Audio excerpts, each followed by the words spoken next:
All right. So, Emad, why don't we start very briefly, give a quick intro to yourself and your background. So I sort of see you as one of the Promethean figures in open source AI, kind of bringing the open source magic down to the plebeians, the rest of us who are hoping for this. Tell us your backstory and what brought you to coming into the crypto space to build in decentralized AI. Yeah, hopefully I have a better outcome than Prometheus, but as long as you all benefit. We'll see. We'll see. So I originally got into crypto about 10 years ago. My college roommate was one of the co-founders of BitMEX. I've lost so much crypto over the years, it's crazy, as is many of us. But then in 2020, I was lead architect on the UN AI initiative against COVID-19. And all these companies promised me amazing technology, and none of them delivered, because they said it was too dangerous. I was like, fuck you, people are dying, effectively. So then we built communities like Eleuther AI, where we created the open source replication of GPT-3, GPT-J. And then it seemed like, well, we need a lot of compute to compete on the language model side, but on the media model side, you can do amazing things. And that led to the creation of various image models and culminating in stable diffusion. After that, at Stability, we got up to about 10,000 A100s and 300 million downloads of models across all modalities, from things from protein folding to image to video. And earlier this year, I was having a look at that. We raised like 100 million at the end of last year, an uncapped note, and we're going to do a 500 million round. I was like, OpenAI is going to raise 5 billion. And what does the future look like now? These models are like really talented graduates and PhDs that are sleep deprived and have no memory. We're going to fix all of that, and all of a sudden, who's going to build the AI that teaches my kids, or the AI that manages our medical system, or our governments, or other things? These important AIs you need for living? Nobody. And I was like, what should that look like? It should be governed by the people, for the people. It should be open infrastructure for everyone. And if we can do that and be a bit of a focal point, then that will make the whole world better. Because otherwise, it will be these black boxes, and it's almost like colonizing AI. So, okay. So Schelling, you're trying to build this AI that's going to address, it's owned by the people, and it's going to address some of the social problems that maybe are neglected by some of the big tech companies. How are you going to do that?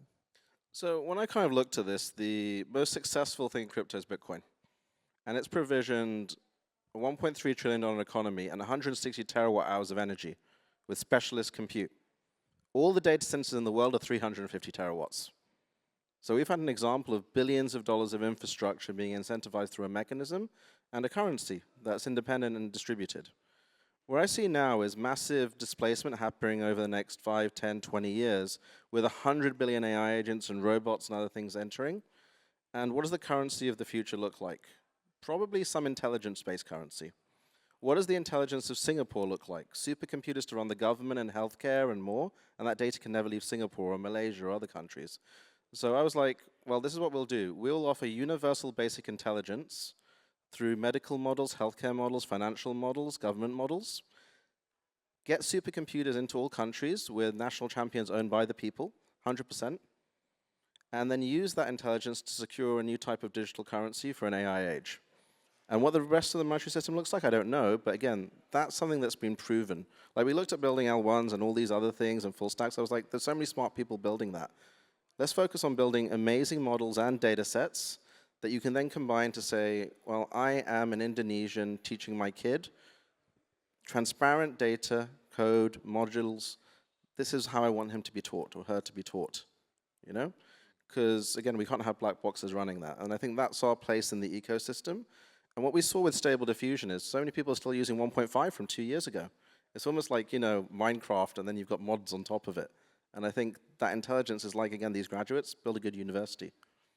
Okay, so if you take the concept of open source AI, right now, Meta has been leading the vanguard with the Llama 3 models.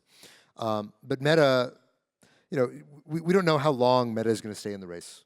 The reality is that they're burning huge amounts of resources, and as you mentioned, OpenAI is gobbling up more and more money. You've got all the hyperscalers doing the same thing. If Meta decides, you know what, we've kind of gone far enough, we see now more and more of the spend moving towards, instead of training time, going towards inference time. How is open source going to compete just on the quantum of capital? Yeah, so let's put this in context. So when we brought on our first supercomputer in August of 22, it was 4,000 A100s, and it was the 10th fastest supercomputer in the world, 8 times faster than NASA. And it took down the Virginia grid for a little bit, That wasn't good.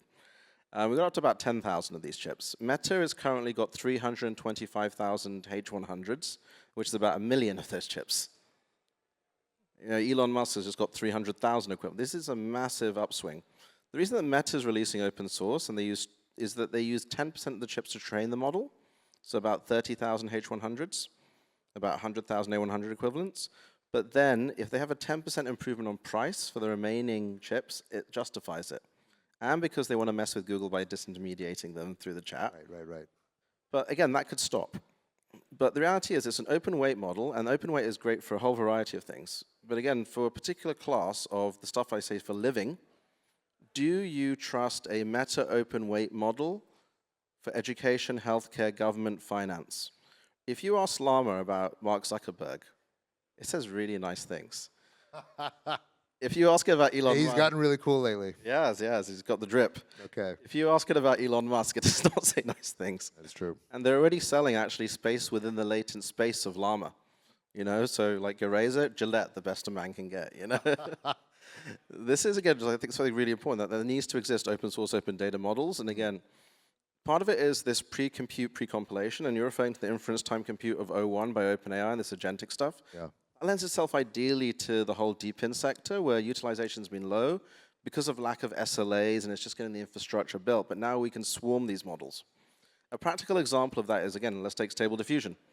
You had the model, but then many of you will be familiar with all the fine-tunes and the LoRa's on top of it. So these fine-tuned little things that pointed to different parts of the latent space, it's like 1/10 of the size, requires a fraction of the compute. 2% of the compute versus 98% free computation. Apple Intelligence, that some of you might have on your devices now, is a 3 billion parameter language model with similar LoRa's, these fine-tunes on.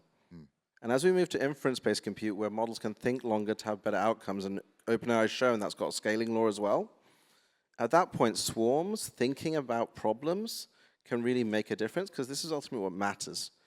Is the model useful to do a job? Sure. And we'll have more and more specialized models in swarms doing a job, and the substrate of that has to be some sort of distributed ledger. Sure. So, I mean, okay, so we can see from, you know, the Akashas of the world and the renders of the world that, okay, we can certainly, in the decentralized space, we can aggregate a lot of compute, a lot of GPUs, you know, maybe even phones at some point. But aggregating data feels like a much tougher barrier.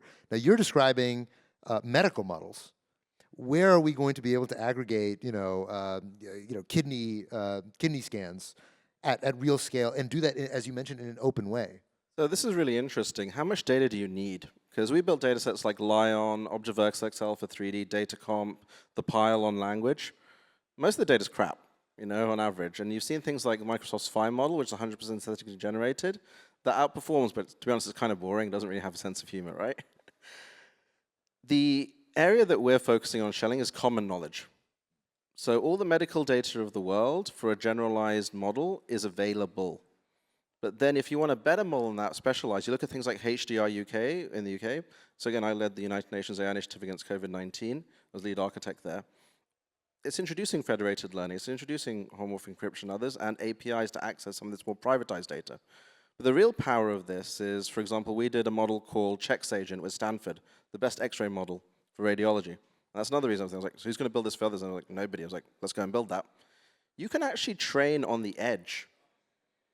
So you can have fine-tuned models that are then disintermediated or provided via APIs to pipe data up, whereas things like Melody and others that we've had in the medical sector, you don't need anymore. MPC, FHE, ZK becomes much easier when you have more deterministic models on a base or models that can fine-tune on a base. Because now we have things like OpenAI's JSON output is 100% accurate. We're solving things again and again and again. But the first thing you need, and we wrote a piece, How to Think About AI, you know, is 100 billion graduates on this AI Atlantis thing, you know, and the sleep deprived, we'll fix that. What's the base knowledge of common knowledge? Then you have specialized knowledge, then you have IP knowledge, then you have privatized knowledge. So we're kind of focused on that side, which we think enables the rest, because you've done a lot of pre-computation, and again, use those incentives to kind of do that. I'm somewhat wary of actually, you know, we looked into, for example, for Stable Diffusion, we had 1 billion images opted out of that, because we thought it was reasonable, you know? And then we had tuning at scale with a decentralized swarm with pick a score and things like that. We're like, can we pay creators for data? And we're like, actually, it doesn't make sense economically. because most of our knowledge is general knowledge as opposed to this specific knowledge, right? And so I know people are looking at that. I'm just a bit dubious about the value of this more privatized data in general. But then I do see the value of taking open models, taking it to your private data and offering services for that specific private data as opposed to providing it to a generalized model to then get us through of the spoils. Sure. So, I mean, that's an interesting point that you make, and it also connects up. If we take a step back, in crypto and blockchain, we all know why we care about decentralization. Without decentralization, you can't solve the double spend problem. You can't solve censorship resistance. What is the core reason, like the reason beneath the reason, of why we care about decentralization in AI, and how will it mean, 10 years from now, 20 years from now, if the decentralized AI movement doesn't happen or doesn't work, how is our relationship with AI going to be different in that world? Yeah, so I think there's some very interesting things here. So when we were doing some of the initial image models, like I was the original funder of Midjourney, for example, and others, and we were thinking how to do this. OpenAI releases DALL-E 2, minus all Ukrainian content and geo-barred for all Ukrainian citizens. And some of our image developers are Ukrainian, they did not take that nicely, right? And they wouldn't say why. And if you think about image generation, imagine if that had continued. You would have a whole nation not able to generate anything they can imagine and engage in that creative process because the barriers are removed. O1 is 120 IQ, according to some tests now. Let's say it's 100. The average IQ in the world is 90. Wait, isn't it 100? It's 90 because you got bad infrastructure. Okay. Again, it's average IQ for people is that, but again, it's nurture. And you're going to get this two-tier society where people get intelligence of a certain type. Again, previous panel said, influenced, biased intelligence, not your models, not your mind is what I say, just like not your keys, not your crypto. And so you need to have that censorship resistance through, again, a level of universal basic intelligence that can be permissionlessly activated. Again, anyone can download Stable Diffusion. There's no control over that. It's interesting. It's infrastructure, right? And it's open infrastructure for everyone. The other aspects of that is that DLTs are useful for basically two things, resilience and verification. You can say coordination as a factor of that. Verification of inputs, because any open model, I believe, that makes decisions, an important thing, should have open data going in. Verification of outputs, we have this wave of generated output coming. Those are super important, and then also resilience is important. Because what happens if someone turns off your AI? Well, we've seen that happening, like again, anyone can turn it off, turn it on. All of a sudden you become handicapped, and I think that's a terribly bad thing. What happens if someone, again, influences the inputs? The inputs are also important. There's a paper by Anthropic called Sleeper Agents. With a few thousand words, you can poison the model, so you say "dos svidaniya," and all of a sudden it turns Russian, or anything you want. And you can't find it beforehand, and you can't tune it out. We haven't figured out how.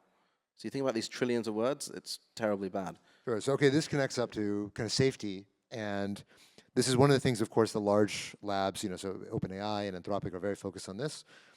In a decentralized world, or in a decentralized regime, I should say, how do you think about trust and safety? Now, many people in the crypto world lean very libertarian. There's a sense of like, well, look, if I want to have my AI, write erotica, if I wanted to have it, insult leftists or rightists or whatever, it should do whatever I ask. But then you've got things that I think people are probably more aligned that like, hey, probably we shouldn't have CSAM coming out of these models, or we shouldn't have other things that I think are universally considered to be destructive. If the model is truly completely open, how do you get to the same place, and how do you create the safeguards or the incentives to have those safeguards in place?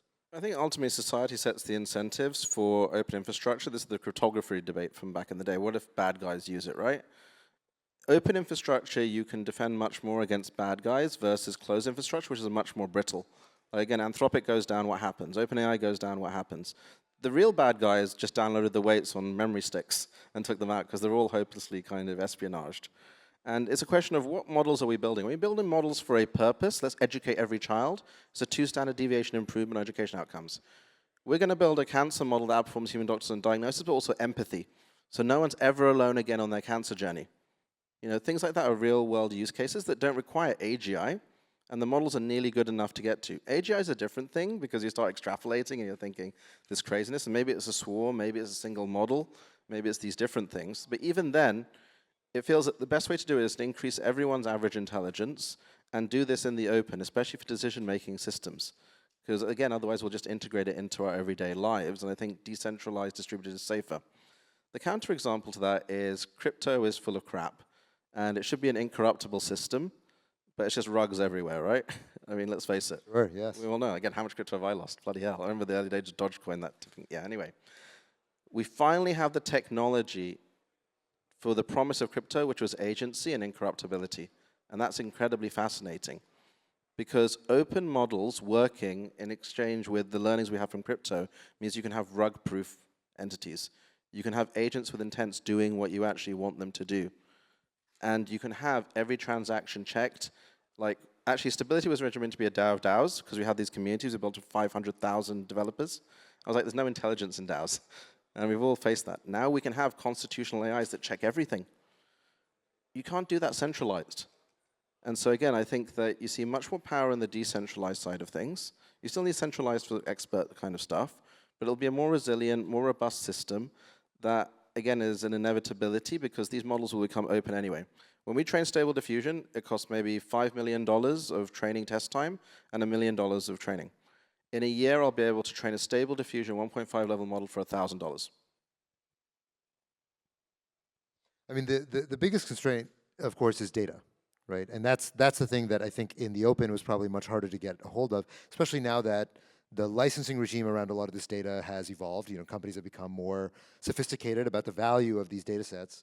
How do you think, you know, we now see OpenAI coming in and getting all these licensing agreements, and data itself is becoming, you know, strongholded because people realize that these things are actually more scarce than we originally gave them credit for. You mentioned Phi, the Microsoft model that is trained on textbooks, but textbooks can only really get you so far. How do you think decentralized AI can compete on that point if these biggest data sets are getting cloistered up and cornered by a lot of the large tech companies? Like I said, our focus is on the general basic collective knowledge, so there isn't as big an issue. But then that forms the basis of data DAOs and agent DAOs that can then be far more interesting for this specialized data, IP-rich data. You have Story Protocol, others looking at these types of things, Vana on the data DAOs. Because the future is going to be agents going out and doing jobs across Rails. And they will be able to just traverse all these different data silos while the data remains owned. Like, I've talked to lots of movie studios. They didn't want to give OpenAI their data, because that's rich IP, for example, right? And it was this extractive thing. We're also seeing regulatory arbitrage. So here in Singapore, the data on training on copyrighted materials is a lot nicer than the UK, for example.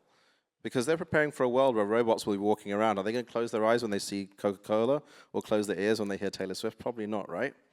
So I think that, again, open source, or should we say open infrastructure, because not everything has to be free. Again, I think the stuff we're building should be non-rivalrous, non-exclusionary infrastructure. But the other stuff, open distributed systems can outperform because you have the interoperability element that you'll never have in a closed garden like OpenAI's. And I think that, again, the licenses are not going to do exclusive licenses either. So if we build the right infrastructure, we can bring them into the distributed intelligence system with full protection of their assets. I think every IP holder, for example, will have a world model. Take all of Star Trek or Pokemon, train a giant model, and it will regulate the use of the IP. And again, that can be available to agents that run on distributed ledgers. And I think that's super powerful because you don't always need all the information all the time. Fair enough. Okay, well, I'm afraid we're up on time. Let's give a hand to Emad for a great chat. Let's see. Thank you, everybody.